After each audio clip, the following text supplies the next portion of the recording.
It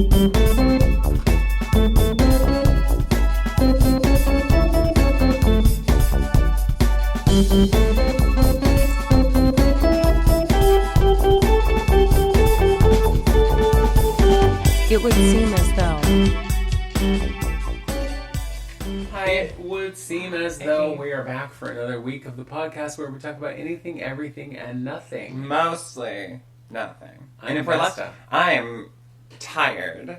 But same girl. But I guess Annika, my legal name, Annika. Your government name. Yeah, government. And today, we might talk about something today. We have a plan to talk about. We have a topic. Something. We do have a topic. We're going to talk about women in rock and roll. Yeah. And I'm just going to start right now by saying that specifically with this topic, I was thinking, it's like if we went with every influential woman in the music industry, that we would be here all day. All day.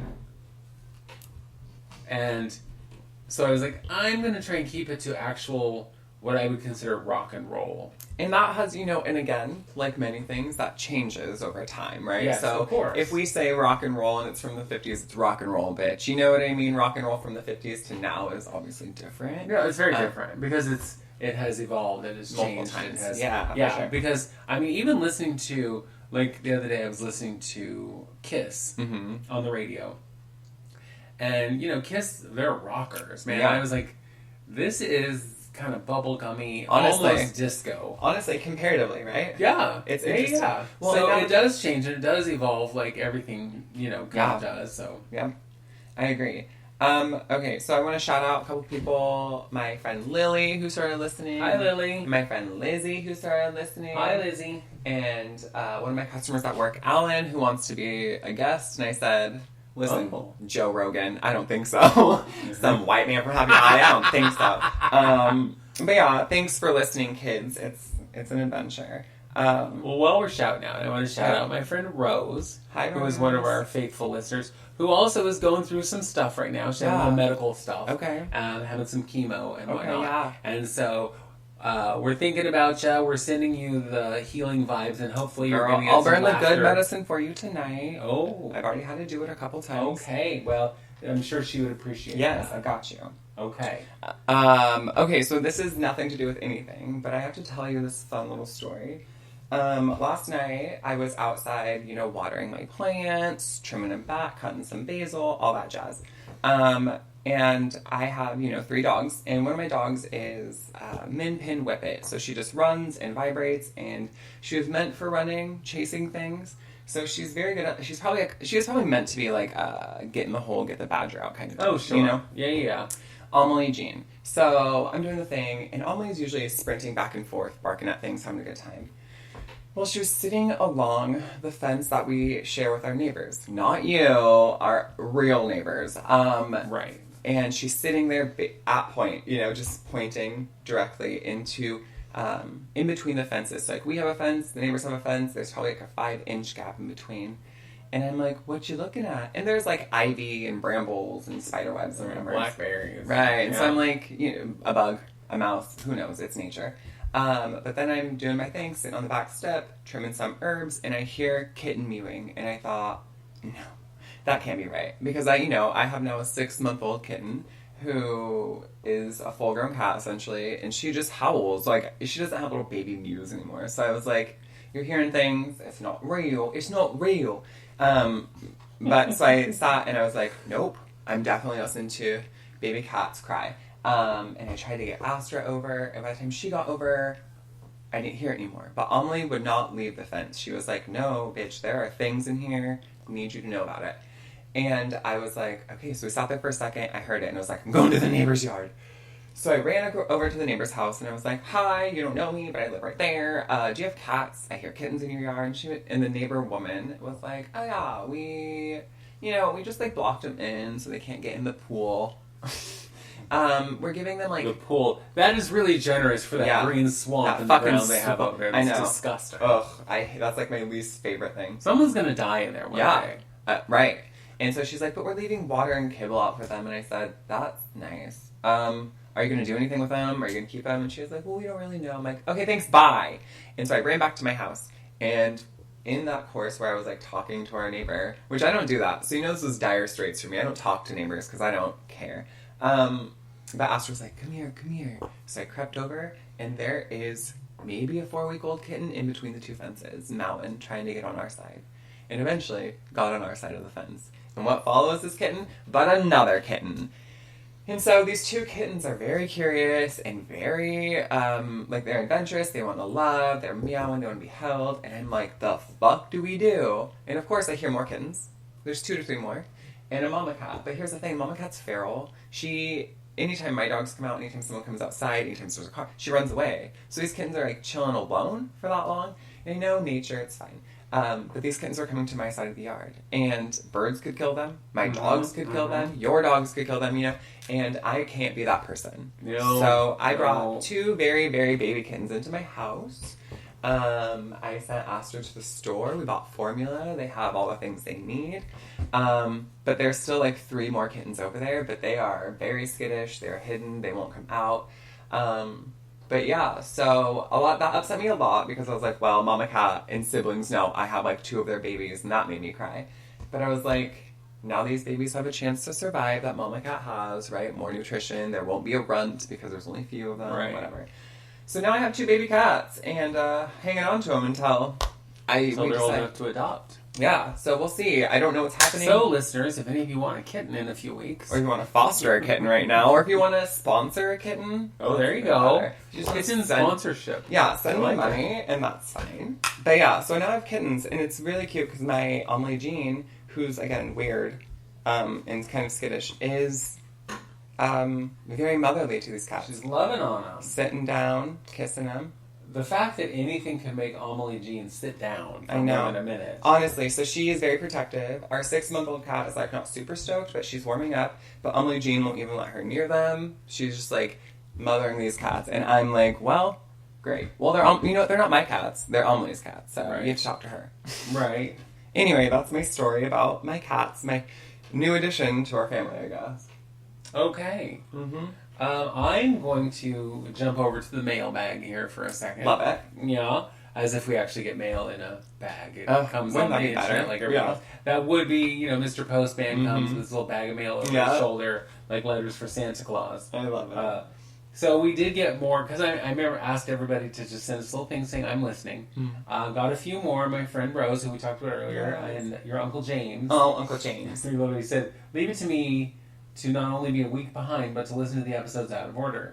Nobody will ever accuse me of being your smartest listener, but I'm darn sure that I'm a loyal one. Keep up the great work, ladies. I look forward to your hour of smart, educational, pointed, funny ridiculousness every week. I love that. Thank you, James. We love you, James. Love you so much. And you know how you have asked every week for the hate mail? Yeah. Well, we finally got some. I can't wait. We got, when I saw this, I was like, wait, what? It says, you two are the shrillest harpies this side of the Mediterranean. Please die on fire. Hatefully, yours hatefully, Astra. What a bitch. Before y'all get on, it's Annika's spouse. Yeah. I was like, well, you keep asking for hate mail, so here it is. So I hate you dumb bitch. Die on fire. God, that's a little severe, I would say. But, yeah, I have been called shrill, and actually I never have. My voice is a little low. Yeah, we're not shrill people. Harpy, man. Oh, wow, how dare you. That probably hit me where it hurts. Why don't you? I know. Listen, I want to talk about something that is not on any topic that we've talked about. Cool. But you know how Warner Brothers fired my good friend Johnny Depp from the Fantastic Beasts series. I do know because of his troubles with Amber Heard. Amber who, by the Heard. way, is a lunatic. Honestly. I'm sorry, I should not say it. She has mental health issues, and they're clearly unchecked. Clearly. What I don't understand, so they fired him, Mm-hmm. but they allowed Ezra Miller to continue on in the series. Did they? And, well, he finished. He was in the third movie. Yeah. Excuse me, they were in the third movie, and they have a string of charges against them longer than my arm, including, but not limited to, disorderly conduct, assault, felony burglary, and grooming. Yeah. And And they have moved forward with the release of the movie The Flash, which they're starring in.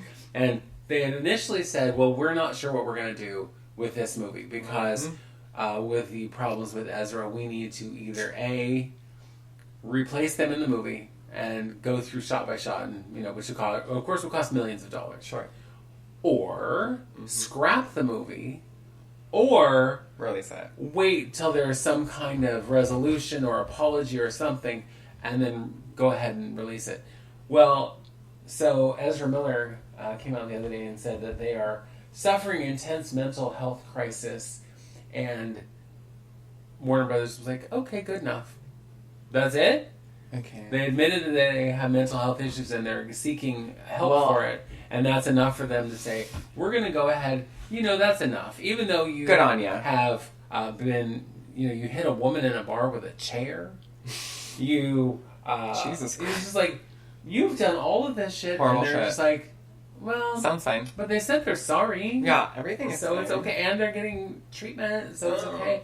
I'm sorry, but what's sauce for the goose, is sauce for the gander. So if Johnny Depp had to be fired because somebody even just made an allegation, as opposed to this one, who again has a shit ton of things from all different places, because it's some are in Europe, some are here, and now is apparently living with some woman who escaped from an abusive situation and their child, and the ex-husband saying that they were kidnapped, and it's just all kinds of crazy chaos crazy is that shit. nonsense. I'm like, right, if you're batshit, you probably shouldn't be in. I can't honestly. I cannot. No. Ezra Miller is a hot mess. Yes. So to say the least. So before we move on again to our real topic, I want to speak about an Indigenous woman. Well, I didn't figure we'd get to our real topic until at least after the break. Oh, okay, good. So, I love that. I love who you're going to talk about because I've known of her since what brought her kind of to national attention. So please do. So in 1973, this Indigenous woman named Sasheen Littlefeather, she took the stage on behalf of Marlon Brando when he won the Oscar for The Godfather. Yes. Is that correct? Mm-hmm. And she gave a speech. It's quick. It's 60 seconds, but it says, "Hello, my name is Sasheen Littlefeather. I'm Apache. I'm the president of the National Native American Affirmative Image Committee. I'm representing Marlon Brando this evening, and he has asked me to tell you in a very long speech, which I cannot share with you presently because of time, but I'll be glad to share with the press afterwards, that he very regretfully cannot accept this very generous award. And the reasons for this being are the treatment of American Indians today in the film industry, and on television and movie reruns, and also with recent happenings that wounded me. I beg at this time that I have not intruded upon this evening, and that we will in the future, our hearts and our understandings will meet with love and generosity. Thank you on behalf of Marlon Brando." She did this with full composure, and she was 25 years old, in full Indigenous regalia, and in front of the 1973 Oscars, which is white people. And so she did this. She kept, again, composed. Well, which also means millions of people were watching it on television as it happened. Yeah. And so she is a young person, and she got boos, she got jeers, people said hateful things to her. She was basically just barred from Hollywood after that. John Wayne, everyone's favorite lame-ass cowboy, wanted to assault her, tried to assault her, had to be held back by security because he wanted to go beat up the Indigenous woman for saying what she said on behalf of Marlon Brando. And Clint Eastwood mocked her later by saying he was presenting the award on behalf of, quote unquote, all the cowboys shot in all the John Ford westerns. So your heroes are pieces of shit, but also this September, the Academy is bringing Sasheen Littlefeather back as a guest of honor for the bullshit they did to her half a century ago. Great, good on you for making amends 50 years later. But I think this is something important that everyone should know. I'm glad that she's getting honors. Same. I think that's amazing. Yeah. So I remember that episode of the Oscars. Because I started watching the Oscars when I was really young. And I remember when that happened, and I remember it being quite a deal. Yeah. Because so many people were so upset about it. And this poor woman, who literally was just doing a job she was paid to do. Yeah. Because it's not like she was friends with Marlon Brando. No. He sought her out to do this Yeah. And then to make a political statement, which cool beans. And good on you getting somebody to speak on like Yes. indigenous things. Love But it. the fact that she got death threats, the fact that, you know, these grown-ass men wanted to beat her ass because she was saying truths that they didn't want to hear. Yeah. I'm sorry, white men, that you are all offended that this woman dared to speak truths that, you know, you didn't like. And that's the problem with a lot of like American cinema, but also just like westerns in general, especially John Wayne westerns. Like it was obviously from the point of view of the cowboys and how the natives were not good people. They were Right. savages and backwards and whatever. But you know, so it's sad to me that there's a lot of people who think that, you know, Yeah. these westerns are such classic, but like they're just awful. Well, and racist not only that, I tropes. mean, let's go through and look at any kind of any Hollywood movies up until not that long ago, and look and see who they had playing the indigenous characters. They were either white or they were any other nationality that had some Brown. melanin in They're their brown. skin. Just anybody who was, if you're brown, we can get you to play an Indian Yep. because you look brown to me, Yep. or they just basically, you know, spray painted them Yep. brown. Because I remember one of the John Wayne movies watching as a child that Deborah Paget, who was a very popular actress in the 40s and 50s, blue-eyed, blonde hair. They threw her in a dark wig and spray painted her face. Oh, look, she's an Indian. And it's like, oh my god. Well, and like the whole stereotype of either you're like the savage, or you're the little squaw woman, or you're the medicine man, like Yeah. all those. Right. Tropes. Well, yeah, because there's only so many people you could be. Yeah. You could be the Indian princess, which isn't a thing. No. You could be the chief. You could be, you know. So one of the classes I took recently, we had to watch this discussion with Indigenous people about the movie The Lone Ranger that came out with Johnny Depp as sure. Tonto. And a lot of Indigenous people were like, the people who were in it and the people who were consultants on it were like, Johnny Depp, yes, has like, he allegedly, there's like Native American ancestry, but he doesn't have a tribe, he doesn't claim a tribe, any of No. that. But the reason that a lot of Indigenous people didn't have such an issue with it was because there were so many Indigenous consultants on it, and how they did things was proper, you know. So they had consultants who would like bless things, who would take things back to, you know, because they had like actual hawk and eagle feathers. They used actual things that are Indigenous. And so on one hand, that's like groovy, baby. You know what I mean? I'm glad that you're being authentic. On the second hand, just get a fucking Indigenous person to play it. You know what I mean? There's a slew of Indigenous characters. There are no Indigenous people anywhere in the world. So funny is I just watched all of the show Rutherford Falls. Have you watched it? It's on Peacock. No, I've heard of it. I haven't seen it. Very cute, but there's a fuck ton of Indigenous actors. And now I'm watching again Reservation Dogs, because it's the second season, which is nothing but Indigenous actors. And I mean, it's like on the res, so there's like hundreds of people in it, you know? Right. And so, it's always interesting to me when they're like, well, we had to get this famous, but it was for the draw. You know what I mean? It was Johnny Depp, for fuck's sake. So they were like, oh, well, he's going to sell Right, more. yet the movie still bombed. Well, of course it did. Right. Yeah. I don't think that. Well, and another problematic actor would be Armie Hammer, who starred in it as the Lone Ranger. And by the way, what I think is kind of funny is the word tonto means idiot. That's kind of... But it does. So In weird. Spanish, tonto means idiot. That's so stupid, though.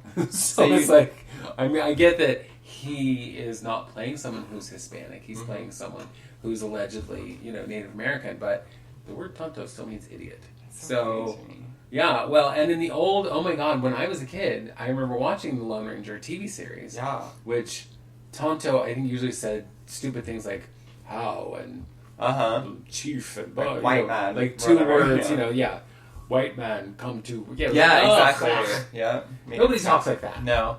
Although in a lot of commercials and stuff in the 70s, you know, when everybody was all trying to fix the environment, because, you know, there was this commercial, there was specifically this one commercial with this crying Indian who's like, you know, basically, look at what you've done to our land. Yeah. And it's like garbage in the river and whatever. Most of the times you saw that, it was this Italian actor who was slated to play like almost every Indigenous character. It's so crazy to me. And you know, my good friend Rita Moreno, Your good friend. my good friend, who, by the way, EGOT, you know, she's won all the big awards. in one of her first movies she played an Asian woman. Okay. Because, Latina, Asian. Same thing. They're both brown. They brown! And so in the movie The King and I... They're both so exotic. Right. Right. In the movie The King and I, she plays one of the women who's in the harem, basically. Yeah. And it's like, why? ¿Por qué? Well, I mean, again, going back to John Wayne, he played Genghis Khan. And they total brown face. I forgot because it was that. in color. How Yeah. ugly. Speaking of, again, I work in Happy Valley. One of my coworkers is Mexican. His name is Angel. One of my good friends. Again, being a brown person in Happy Valley is, rare. And so there are a few older white women at the window who tell him how, oh my God, your skin tone is just so exotic. Or, like, you just look so ethnic. And, like, so fucking weird. Like, and then they'll, like, hit on him. You look so ethnic. Yeah, and I'm Look, like... I live here with all the white people in the white land in my white neighborhood and the whiteness. Again. And a brown person? I Oh my know. God. That would be like, I could check that off my bucket list How if I had exotic. a brown man. You're so exotic. Like, shut the fuck up, Whitey. I know. I saw this Asian woman on the Ticking Talk, talking about that very thing, talking about being exotic. She goes, stop calling me exotic. Yeah. Almost everything in this world is made in China. Like I was not that exotic. Yeah, right? Oh my God, I know. Anyway, Anyway. take a break. Okay.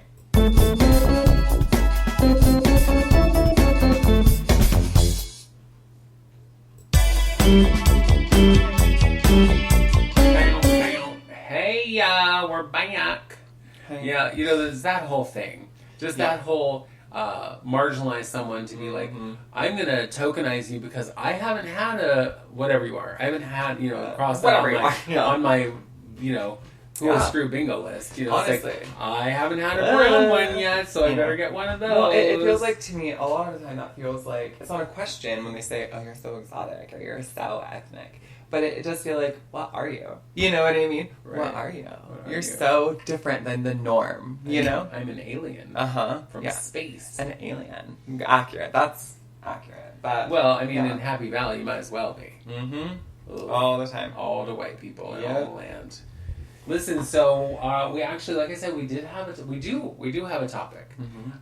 We are going to talk about women in rock and roll, and as I mentioned earlier, trying to keep that kind of to the purest form of rock and roll. And I know that again, it's all subjective. Yeah. And we're just two women with lots of opinions because that's who we are. And so I think it should go, you should go, and I should go. But I'm sure most of ours overlap. Well, I'm going to start with one of the women who is actually credited with starting rock and roll, which is Sister Rosetta Tharpe. Oh my God, I was just reading about her.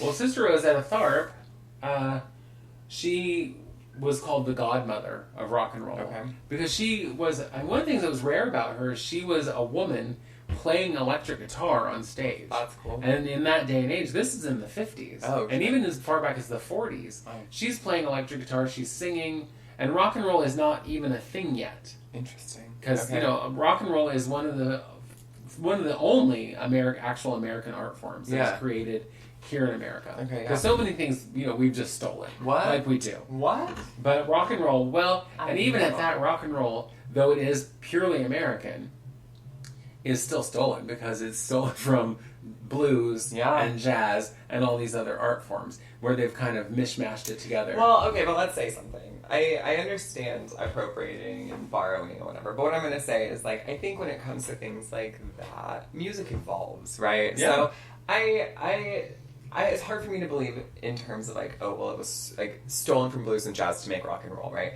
I think elements were definitely borrowed, right? Well, I should say that it was, like, more that black artists started the rock and roll movement. Different, yeah. And then white people came and took it. And that's definitely stealing, right? But I think genre I'm talking to you, Elvis. Yeah, you little fuck. But like genre to genre, I just feel like a lot of it is borrowed, and that's how you get evolution of music. Absolutely. Like, but one of the things that I thought was really cool about her, and I've known about her for a very long time, listened to her music, she's amazing.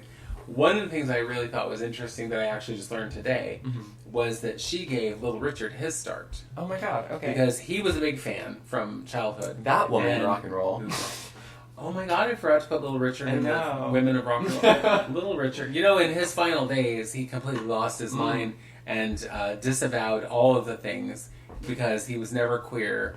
He was never any of those things, and now he's a man of God. I think what it was is he, was close enough to smell the hand of God, and he was like, "Oh, I better repent now." Yeah, bitch, I gotta get to him. Anyway, I don't want to talk about him, but he was at one of her concerts, and she pulled him up on stage, and he got to sing with her and whatever, and she was so impressed by him that he got a little bit of a start from her, which I think is pretty cool. Yeah. So that is my first woman of rock and roll I want to talk about. Okay, so I think the first person I'm going to talk about is someone who won't be on your list, and I'm pretty sure of it. Okay. Her name is Hayley Williams. She's more of a newer rocker, right? She's part of the band Paramore. She's the lead singer. Oh, yeah, Paramore. I know them. I mean, I don't know them. I haven't hung out with them. Paramore used to be kind of the band that went to, like, Warped Tour. They're more of, like, a poppy punk alt, right? But her voice... She has been in this band since she was like 16. Her voice since then has just been, it's huge, it's incredible. It has like an edge to it, which I like. It's not, it's not wholesome, big and wholesome like the way that like Christina Aguilera or a poppy singer would be. But it's like, you can just feel it. It's full power, and she sings at full power all the time, and she's young. And the first thing that attracted me to her is that she's the lead singer in a rock band of all men but her. And her hair was neon fucking orange. And she was some teenager who was like tearing it up in like an industry of predominantly men. And again, going to places like Warped Tour or different sort of like alternative festivals. She again was one of the only, and she was young, one of the only women who was headlining shows like that. Nice. I know. So she's pretty much. Kudos to you. Hayley Williams. You guys should look her up. Just listen to her sing. It's beautiful. Yeah, like I said, I know the name Paramore, and I probably know some of that music without even knowing that I know it. Because it's on, for sure, it's on the radio. It's been in like many soundtracks. But when I was looking this up, I was like, well, if I think of modern day, she's probably one of the ones that I think, okay, who's not like, a Susie Sue or a Tina Turner or Grace Slick. Like she's great though. I think she's up there with them for being so young. And I'm wondering, so would you kind of put her in the same category as, and I don't know her name because I didn't think of her until just now when you were talking about it, was the lead singer of like Evanescence? Kind of. Evanescence to me is, okay, but Hayley Williams has more of that, like, Janis Joplin has that edge to her voice. Okay. It's kind of like that. So it's edgier. Big kind of, it's just, Evanescence is beautiful, the range, it's elegant. I wouldn't say Hayley Williams is like an elegant singer, right? It doesn't have that kind grittier. of ethereal. Yeah, it's grittier, and it's just like raw. If you go to like a rock show, you want that like raw fucking power. That's what I think of. Okay. Hayley Williams. Okay. But Evanescence was like that lead singer, that girl, I don't know her name, but she could sing me literally the Bible, and I'd be all, okay, I'm into it. Sing me church songs, girl, I'm into it. Okay. So, one of the other the pioneers of rock and roll, of course, is Willie Mae, Big Mama Willie Mae Thornton. Yep. Who not only was a kick-ass guitar player, but she's the originator of the song Hound Dog, which, I mean, it sounds 100% different than the version that Elvis did. And it's hard to even know it's the same song, because it really isn't. Mm-hmm. But they took that song and then changed it and kind of, made it for him, and everybody knows the Elvis version of Hound Dog. But hers, I love her version because it's bigger, it's so growly. I love the rawness in her voice. But she was one of those women who just, she could play, she could sing, she could write, she could do anything. However, because she was A, woman, and B, a black woman, there was very limited where she could play. Well, and she was a big black woman, too. And she was a big black woman. Yeah. Yes. And she was revered in the black community. Of course she was, though, right? Because she's amazing. But in the white community, they're like, who? I'm sorry, who's she? Yeah, exactly. Yeah, and so there was a touring circuit called the Chitlin Circuit. Oh, right. Okay. Which is where black artists usually were allowed to tour, which were all the more minor theaters, but there were more black venues and, whatever, because they weren't allowed until they were gigantic. Yeah. And even then, we still had to come in the back door and not stay at the hotel where everybody else was staying. Yeah, well, I mean... So they were still treated like garbage. And it definitely depends on what year it was, too, because segregation was still a goddamn thing. Yes. So that would be my number 2 is Big Mama Willie Mae Thornton. Yeah, I love that. I would say that I do love that kind of rawness, that edginess, that kind of, you know, like, again, I'm going to say again, like a Janis Joplin. Like, even, these aren't rock stars per se, but like a Macy Gray or an Anastasia. You know what I mean? That raw, gravelly, powerful voice. That's what I want when I think of like rock and roll, you know? Yeah, exactly. It's beautiful. Okay, who is the next one? Who do I want to talk about? Okay. I want to talk about Miss Joan Jett. Okay, and she's of course on my list. One of my favorite people ever. I don't know. I can't even tell you. Forever, I've listened to Joan Jett forever. Joan Jett's a classic. Yeah. Everyone knows who Joan Jett is. Yes. And if you don't, what? Yeah, exactly. And I think that she is, again, a singer, songwriter, musician, like, powerful woman. And I'll tell you that my love for Joan Jett was solidified when I was probably, like, 16 or 17, because I went to Warped Tour, which is an outdoor festival with multiple stages, and Joan Jett was one of the big headliners that year. And I felt fortunate to go, one, because it was fun, but also because Warped Tour was marketed towards a younger generation of people. Yeah. And so I went with my friend Heather, and I was like, we have to see Joan Jett. And she's like, yeah, of course. Again, we're teenagers. And we get to where Joan Jett's going to play, and the whole audience is probably, you know, a generation or two, like our parents' age. Yeah. And it's us. And so, and it's, no one's crowded together, so we just pushed our goddamn way to the front. And literally, I'm like 2 feet from Joan Jett's boot, and like... So you have Joan Jett sweat on you. Yeah, talk about bootlicking, girl. I'm into it. But I was like, holy shit, I don't even know how old she was at that point, but she was wearing like a leather bra and leather pants. And like, she is my age. Okay, so if it was probably 15 years ago, so late 40s? Mid 40s? But yeah, she looked rad. She had her edgy haircut. She still does, but she still looks amazing with her short hair and her rockin' bod. And just hitting, like, still... And you know, I told you this before, that she was in the Broadway version of when they redid the Rocky Horror Picture Show. Okay. Yeah. Who was she? She was Magenta. Okay, that would make sense. Yeah. I love that. Yeah, Joan Jett. What? Are you fucking You know what? kidding me? It wasn't my fault this time. No, I don't care. It was You can just move the mouse without pushing the button. I didn't think I pushed the button. I'm so sorry. It's still Podcast Anna's fault somehow. over. But Cancelled. I don't know how it's Clap Anna's the fault. board. Sorry. Done. Anyway. Fiend. But yes. Yeah, Joan Jett. Joan Jett's metal. And of course, Joan Jett was huge. Yeah. When I was in my early 20s. I'm sure. But that was what I loved about her is her story. Is, you know, she was this amazing rocker that nobody wanted to give a contract to because they're all like, who this woman? Who this white woman? And she plays guitar, she writes music, she sings. Oh my god, that voice. Yeah. You know, and finally she was all, fine, fuck you, and started Black Rock Records. Yeah. And then went on to great success. And then had other bands on her label and stuff. So she became successful as a musician, as a producer, as a record label owner. So go Joan Jett. Yeah. And just as a hot babe. Yeah, honestly. I mean, not to reduce her to that, but hot babe. You're a hot babe. She's honestly. a hot babe. And she's 60 and she's still a hot babe. Honestly. So go Joan Jett. I know, snaps for you, girl. Yeah. Okay, so I'm going to stay back in the 50s for right now. Do it. Because one of the people who is still with us is Wanda Jackson. Okay. You probably wouldn't know Wanda. I don't know who she is, huh? Wanda and I go way back. Oh, I've known besties. Wanda since the day. No, Wanda started out as a country singer. Okay. And then just naturally gravitated over to rock and roll when rock and roll became a thing. Yeah. And did her own thing. I mean, she was bluesy and rock and gospel and country and all of those things kind of rolled into one. And she later became known as the Queen of Rockabilly. Oh my god. Because that became her jam. I love is it. when Rockabilly really started to become a thing, she was at the forefront of that. I love that. And I love Rockabilly. So she's 84 now. Oh my gosh. 10 years ago, she released an album with Jack White of the White Stripes, who also very famously did an album with Loretta Lynn. Oh, right. Right, also legend.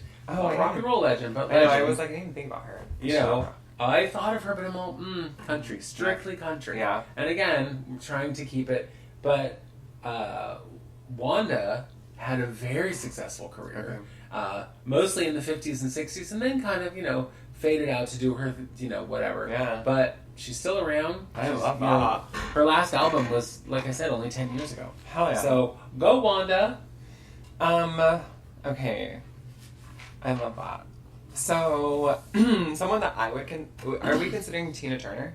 Oh, yeah. Okay, good. Because the whole thing about Tina Mm-hmm. is, when she was trying to break away from Ike Yeah. and do her thing, she was like, I don't want to do that kind of music. I don't want to do what's on the radio right now.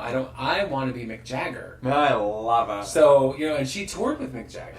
And she toured with, she toured with the Rolling Stones. She toured with a lot of rock bands. But her dream was to be the female Mick Jagger. I love that. Which she pretty much is. Yeah, honestly. There's so many things that are iconic about Tina Turner, too. Like, even just visually. Like, her hair, her legs, how she moves, Yeah, Tina Turner, honestly. I don't remember what album it was. I think it was, like, the best of Tina Turner. Okay. Right? And I was a young teenager at my mom's house over the summer. And just on repeat, all summer, just the best of Tina Turner. I've always known who she was because of, again, who doesn't know who Tina Turner is? But obsessed. I love Tina Turner. I think she's a strong singer. I love her attitude towards everything. I just think that she's brilliant. And to have survived domestic violence like she did, snaps for you, girl. Right. To survive it and come out on the other side. And if you've seen What's Love Got to Do with That, is part of the story.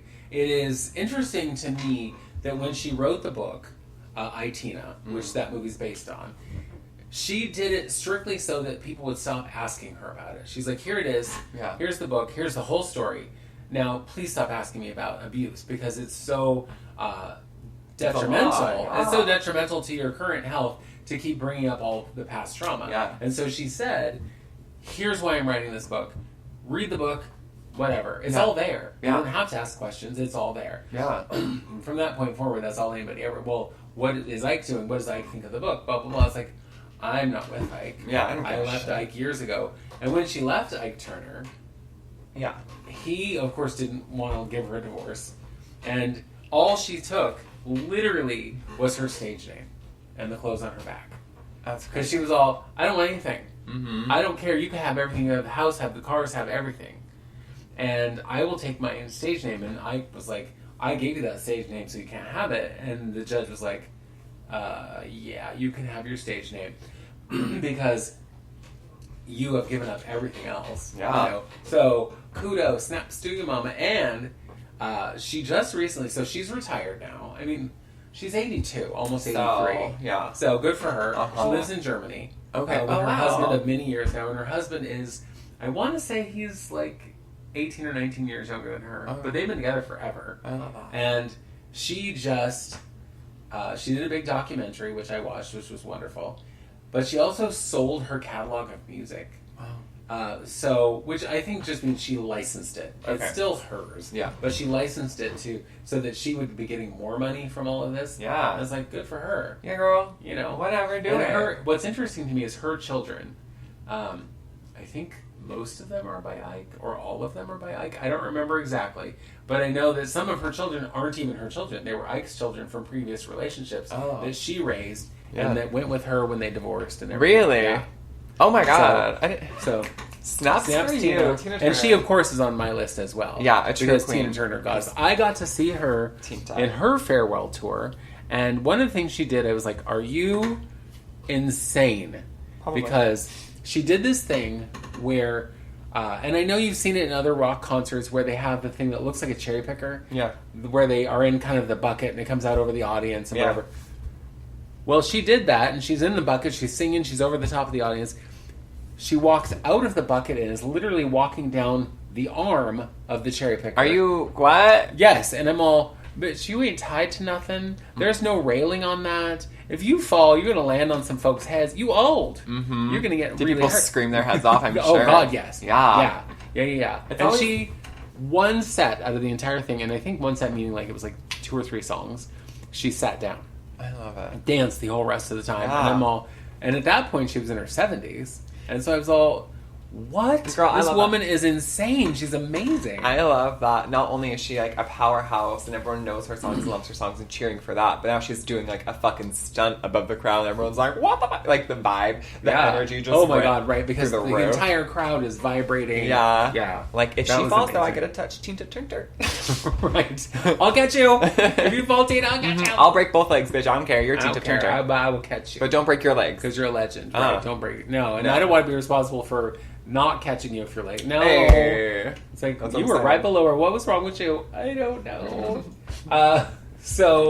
The next one I'm going to talk about, which you've kind of already covered, is The Runaways. Because, of course, that's where Miss Joan got her start. Yeah. Is in The Runaways. Which, really, I mean, grown pervy man's dream. All these teenage girls who are singing and, doing rock and roll and doing sex, drugs, and rock and roll. And they're all Honestly, teenagers. yeah. And it was Joan and Lita Ford and Sherry Curry. And there was a couple other women in there. But I'm only naming those because they're the ones who kept going. Because Lita Ford, again, still around, still making music, badass. Lita Ford with her guitar, I'm sorry, she shreds. She's amazing. shreds. She shreds, man. Metal, dude. But yeah, her and Joan Jett went on to great. Sherry Curry, probably still around, but that girl really, really liked her drugs. So... She was also like an infant when she was in The Runaways. Yeah, she was like 2.5 maybe. Yeah. Although, she is the voice you hear on Cherry Bomb. Yep. Oh, Cherry Bomb is such a good song. Cherry Bomb's a great song. Well, and but Lita Ford, if you, right up... I think the last time I saw Lita doing, kind of solo stuff was up in the late 90s. Okay. And I'm sure she's still doing it. Yeah. But she's an amazing guitarist. Yeah. How did you feel about the movie The Runaways? I hated it. Did you hate it? I hated it. And it wasn't just because I think Kristen Stewart's a terrible actress. Right. And I will say that as she has aged and as she's done more movies, she has gotten better. Yeah. But she's still not great. No. But I also know that those women who were part of the Runaways helped cast that movie. Oh. And in fact, Joan Jett was like, I want you to play me. And it was like, Joan. But Kristen Stewart has that kind of like sullen, like, yeah. I'm a badass kind of vibe, Yeah. And I thought that Dakota Fanning, great, as Sherry Curry, played the perfect, like, whacked out, drugged up mess. But I didn't love the movie. Yeah. But I suppose that was, accurate to their lives. Accurate enough, yeah. Because, I didn't know them personally. Oh, you knew everyone else. I know, but I was too young to know them. I was still in elementary school. No, I wasn't really. I was in high school. Because, again, we're about the same age. Math is hard. Yeah.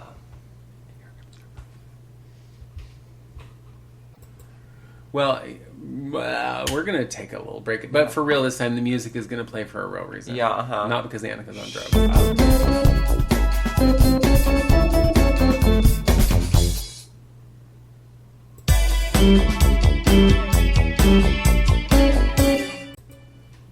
So we are back. And we're talking about the women of rock and roll. And I was just talking about the Runaways. Who do you have next?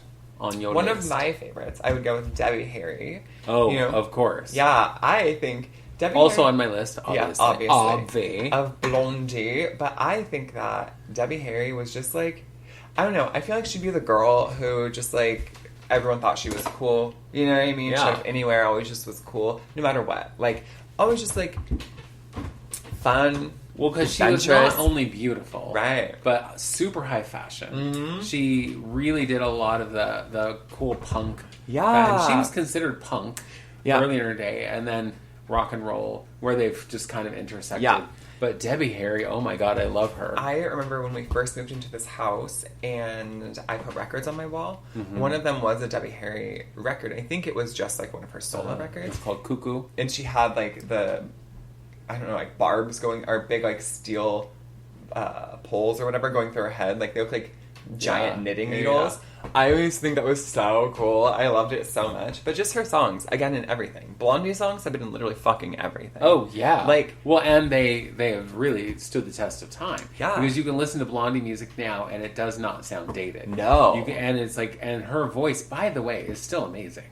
She still looks great. She still sounds great. I know. I just saw her not long ago on some show. She was being honored. Okay. You know, whatever. And it's like, how is it that, she just is she's not like she's ageless. She has aged, and she still looks phenomenal. I know. I think Debbie Harry is amazing. Again, her voice has you immediately when she sings, you know it's Debbie Harry. Oh, she has such an interesting, unique voice, and I think also just like the attitude of being so like cool and high fashion and punk rock, like it gives a lead singer of like a rock band just like more of an edge, more of a like I'm a god kind of. So when I would see her on shows when they first, because their first big hit was Heart of Glass, 1979, and of course they went on all of the shows, and on most of the shows you lip synced. Okay. So that there was no technical difficulties. Right.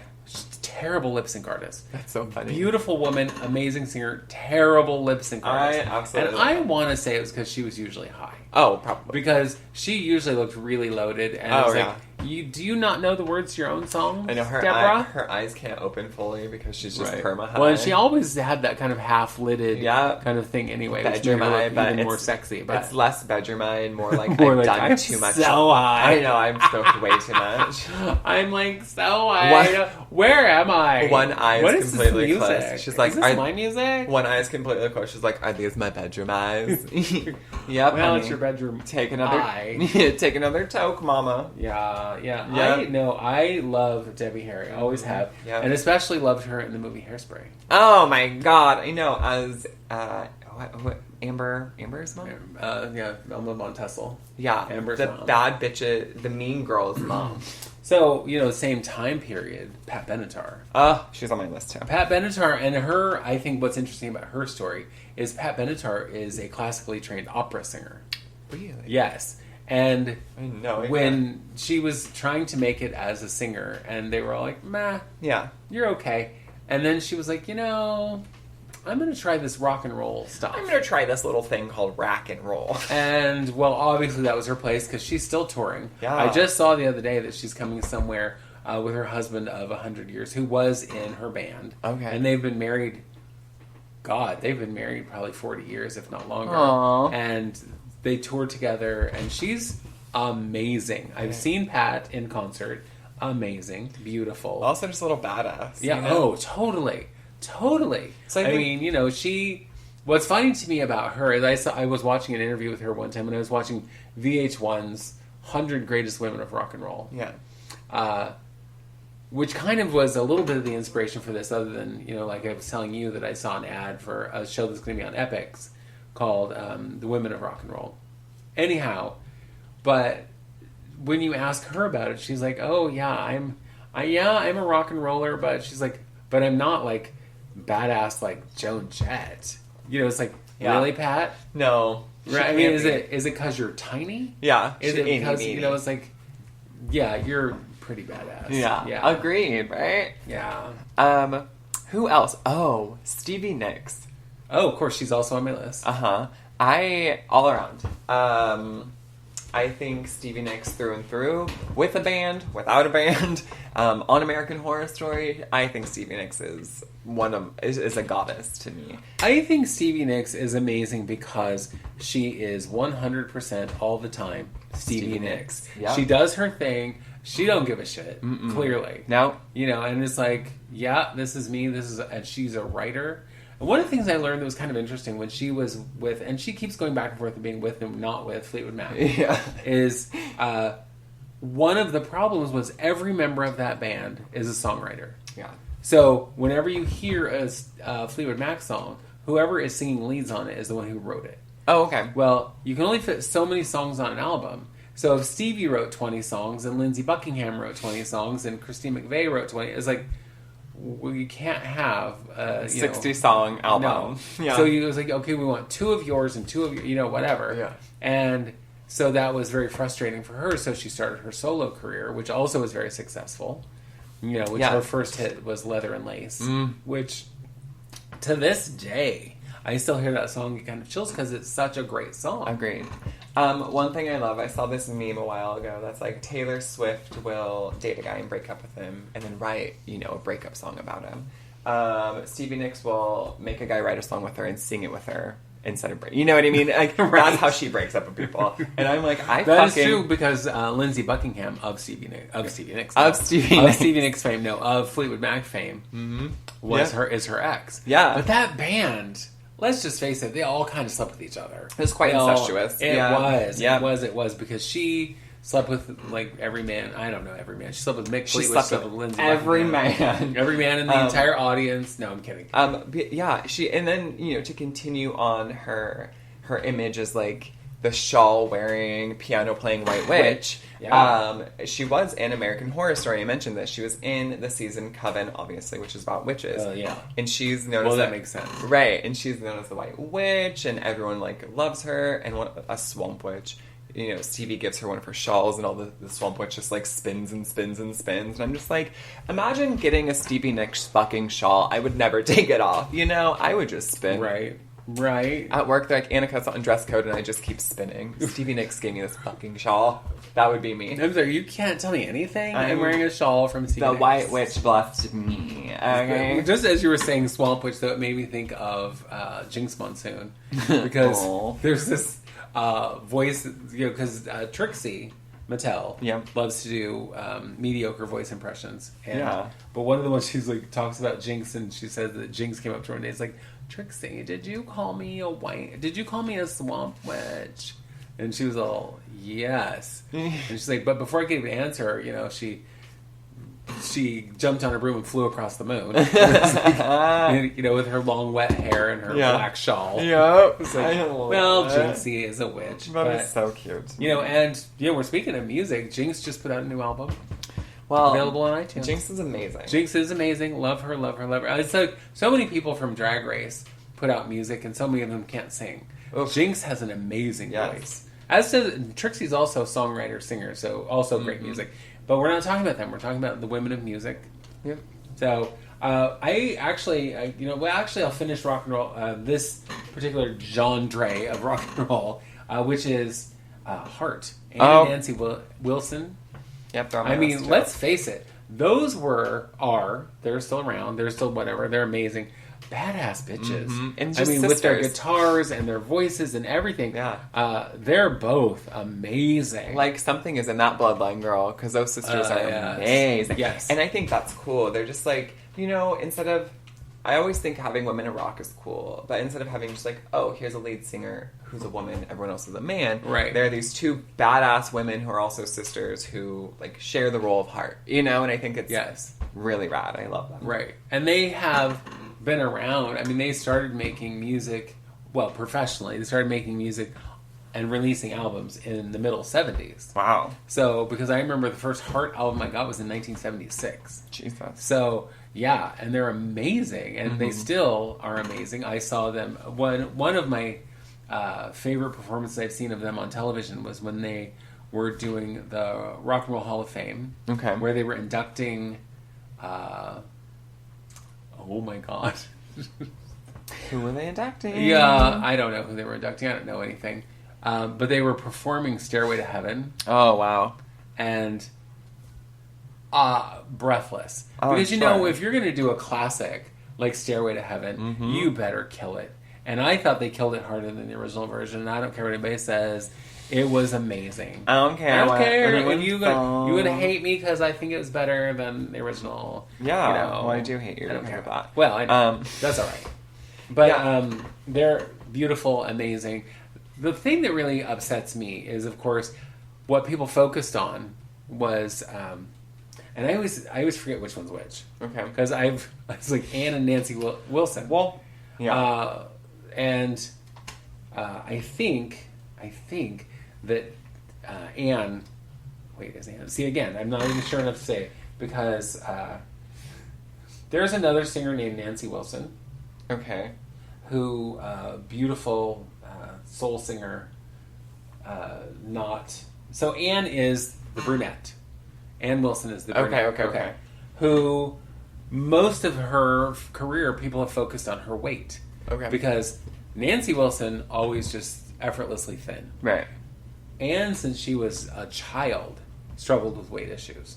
And so people, instead of just being like, so, Yeah. big girl rocks, she has an amazing voice. No, people were like, oh, there's the fat girl and the whatever. And even their music producers tried to hide it in videos and stuff. Weird. Like, put her in things that hid the fact that she was fat. Okay. And whatever. And it's like, leave her be. And to the point of where she developed such anxiety that she would get on stage and kind of like freeze up. Yeah. Because Okay. she had gotten so much anxiety about the fact that people were so vocal about her weight and judging her about her weight. It's like, Yeah. as if that has anything to do Or her with her talent. skill set. Yeah. What the fuck? You know? So, Um, Anne and Nancy, we love yeah, you. they're on my list too. I do love them. Again, their music is literally everywhere. Yeah. In everything. Yeah. I want to talk about Susie Sue. Also on my list. Susie and the Banshees. Yeah. She was a British singer, right? But she wrote, played guitar, scream music. She sang. But she also, a lot of the things I like about her music specifically, other than her being like heavy makeup wearing punk ass rock woman, was the fact that she wrote songs that were, you know, about sexual abuse, about mental illness, about like crippling anxiety. She wrote about like things that she struggled with or things that she had gone through or like real life issues. And I always thought that was really important. And no wonder a lot of like, you know, sad kids like adopted Susie and the Banshees because she was like a goth girl, you know, but like Before goth was even a thing. Exactly. And so I think that she is ultimate because of one, she looks rad as fuck, but also because of what she sang about. I think it was really important. Yeah. And she still did it in a way that was still like rock and roll, you know, and it wasn't sappy, you know, and I love that. And see, I have her kind of because I broke some people down into different subsets. Yeah. Of rock, and I have her in punk. Okay. Kind of the punk. Yeah. Ish, because she's actually kind of post-punk, but still Yeah. pretty damn punk. Right. I mean, come on. It's pretty hard, yeah. It is pretty. I mean, it's like her and I have her and Exene Cervenka Okay. and Wendy O. Williams. Now, you probably won't know either of those. Exene Cervenka, who I don't actually want to talk about much because she's now turned into a crazy conspiracy theory. Great. Like all the mass shootings are all conspiracies. They never really happened. But she was the lead singer of the band X, Okay. who was a Los Angeles punk band. Okay. Who's kind of legendary. Yeah. But that's all the time I'm going to give her because, well, I don't want to 'Cause talk about girl, her. yeah. But her music is really good. But Wendy O. Williams of the Plasmatics. Okay. So Wendy O. Williams was... she was a mess. Okay. She was a mess, but she was amazing on stage. She was hardcore punk. Like, she would get on stage and cut shit up with a chainsaw. Yeah. Or blow shit up. I and love she it. appeared on stage literally with, like, wearing duct tape.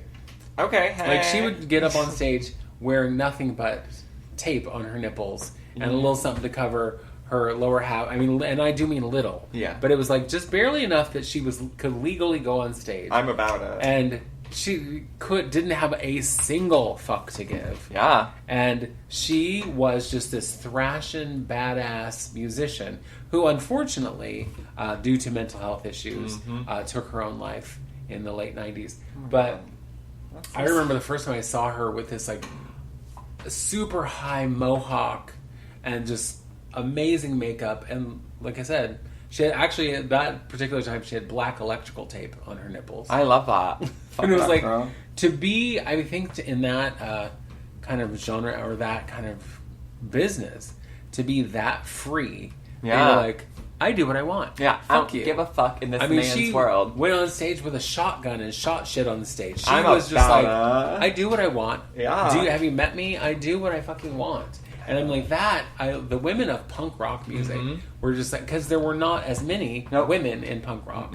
But the ones who were there really, you know, like Nina Hagen. I'm trying to think who the other one was I was talking about yesterday. But there were so many women who were just like, they were there to go, yeah, look at me. Right. And what I love is that there was like a revival of that in like the 90s with girl power. Yeah. And like, what do they call it?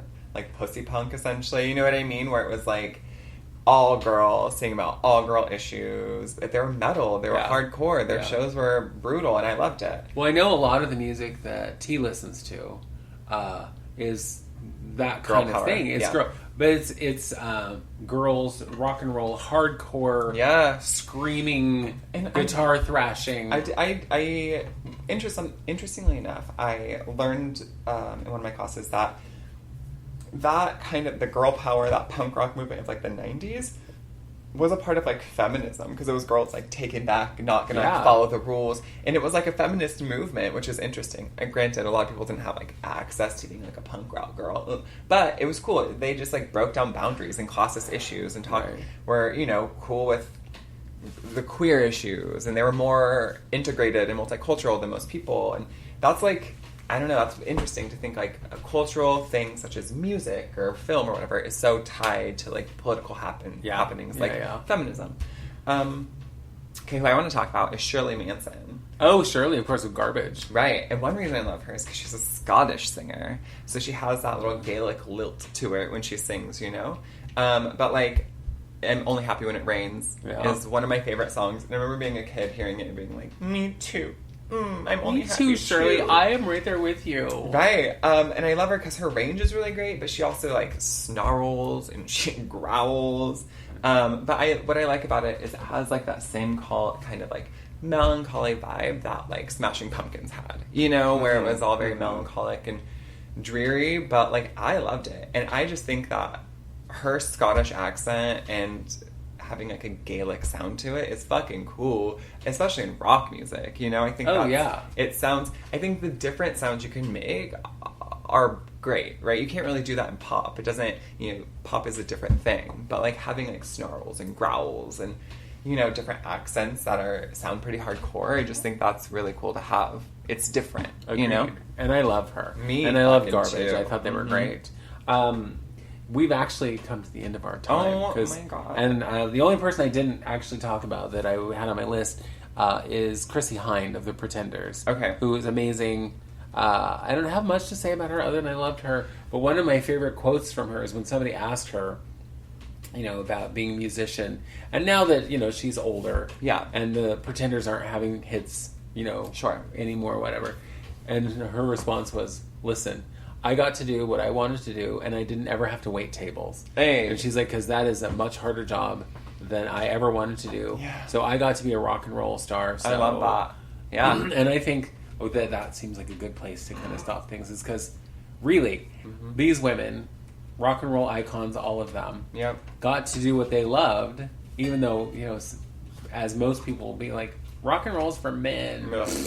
I know. So and it's funny because we slightly mentioned them, but I just had Kate Pearson from B-52s, Dolores O'Riordan from Cranberries.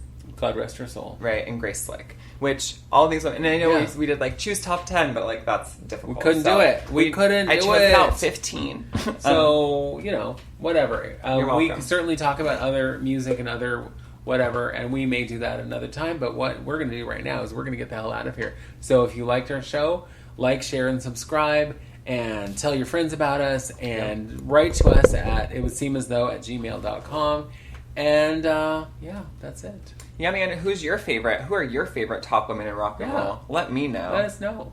Because I can tell you you're wrong. Next week, we will have our first live guest, which will be my husband talking about being in the funeral industry. Mordican. Yeah. All right. Peace out, Girl Scouts. Bye. It would seem as though